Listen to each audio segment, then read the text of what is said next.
This is RESOLUT RE. We're a full-service commercial real estate firm. We're based corporately out of Austin, Texas. We have a very strong domestic platform and an equally strong international accounts platform.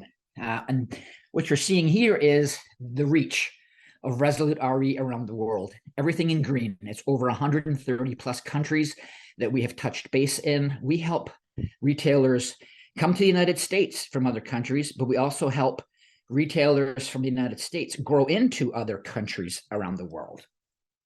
And what we have is we have a whole suite of services, market analytics, and site selection tools.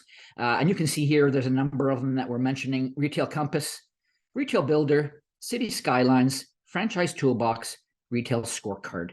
The primary goals of these tools is to identify the target audience, calculating how many of these customers are within a defined trade area, calculating the number of units that could open within a specific market, laying out a strategic blueprint for the sequencing or the ordering of how the units should go. So we always lead with market analytics and we close with the real estate. And what you can see here is an example of Retail Compass, which is, as I just mentioned, who is your ideal customer? How many customers are there? Market capacity. How much money is being spent in an area? And we refer to this as share of wallet.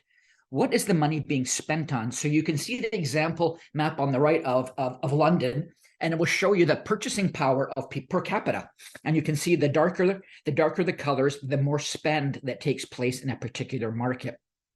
And there's various categories that you can capture this in. So below, this is by no means all of them. This is just giving you an illustrative example to say, this is how much people spend in London on, say, entertainment or consumer goods or household appliances. And you can tell it's in British pounds. It's not in American dollars. So it does reflect onto local currency when you're looking at these sort of things. But again, this is a high out view map of London, just so everyone is aware that we can zoom right down into the individual street and show you individual customized trade areas, show you competition in any given market as well, which is just equally as important.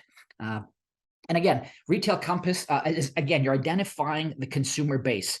It's not about location at this point. It's market. Understanding the market. So you can see there's different market facts that we put down here. And this was in Zurich, Switzerland. You can see the population, average household income, spending indexes are all listed there. Spending per capita, again, these are different variables, but you can see the average spend on food and beverage, for example, or medical products. And the index is at 110. What an index means is that sets an average of 100. That says this is what the average person spends in Zurich, Switzerland. If the number goes above 100, they're spending more on that product and service. If the number falls below 100, they're spending less on that product and service. And it can be customized to suit every individual market. Again, it's just another piece of the puzzle, but it gives you that framing of the idea as to the potential within a market. This one is equally important, called Retail Builder. This was done for São Paulo in Brazil. And you can see the numbers are all listed there from 1 to 13, all different colors. What this does, it sets franchise territories.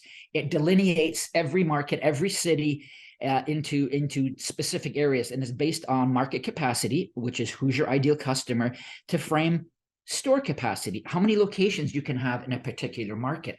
So if you're going into Sao Paulo, Brazil, you can look at this map and go, wow, there's 13 distinct markets. And beside it, we know that in zone number 6 or territory 6, we can tell you, oh, this area is really good. It can hold 5 units. So you're not leaving money on the table. So it's a very, very important corporate tool to use from the outset to frame expectations corporately and when you're selling franchisees. This one is giving you that market analytics process as you go through it.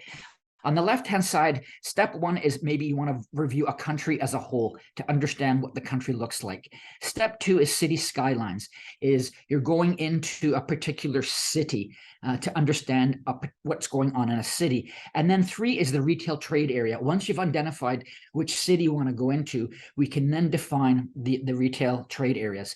But on the right is more of a geographical term as well, is you start at 30,000 feet, very high level, bring it down to 15,000 feet, And then landing gear comes down. That's local knowledge. That's boots on the ground that will help frame for you the real estate in a particular market area. So we refer to this as basically the market planning process. And these are the two sides of it, if you will, as to how we accomplish this. And again, this is in Dubai, United Arab Emirates, was showing you trade area delineation. This was for a food client in this market.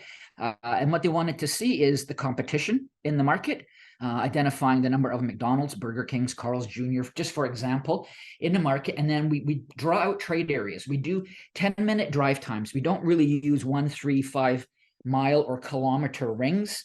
We do a 10-minute drive time. People do not say, I will meet you at, for example, McDonald's in 5.2 miles. No one talks like that. You say, I'll meet you at McDonald's in 10 minutes. So it becomes very intuitive as to where the real estate is and relative to where the access egress is to identify how big of a reach a particular location can have. And you can see also for the Dubai market, we can play with the trade areas. You might say, George, this is really not 10 minutes. It's more 5 minutes. And we can show a conservative, a moderate, and an aggressive approach to entering a particular market as well. Basically, it's a sensitivity analysis. And some want to look at it in more of a global perspective. We call this a retail international scorecard. So we have clients that will look at going, we want to go into all of these countries. So what we do is, we set certain parameters, customer data, socioeconomic, demographic variables, and purchasing power. Competition is in there as well. And in some cases, depending on the country, crime index is a very important variable to collect. A market might look really good during the daytime, but at nighttime, you don't want your employees or customers to be there. So it's very important to look to see what these markets look like during the day and during the night.